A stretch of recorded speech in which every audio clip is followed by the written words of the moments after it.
গেছে, শেষ হয়ে গেছে, ও শেষ হয়ে গেছে রে, ও শেষ হয়ে গেছে।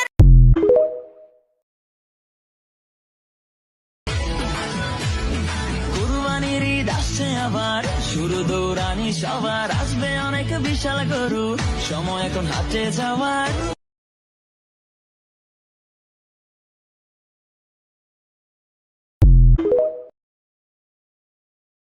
রাখালদের গরুগুলা গোয়ালঘর থেকে বের হওয়া শুরু হয়ে গেছে, আর মাত্র কিছুদিন বাকি। অনেক রাখালদের প্রিয় পশুগুলা টাকার বিনিময়ে বিক্রি হয়ে যাবে, আর বিদায় বেলা গরুগুলা হয়তো বলবে, চলে যাচ্ছি, আমার জন্য দোয়া করিও। আর কখনো তোমাকে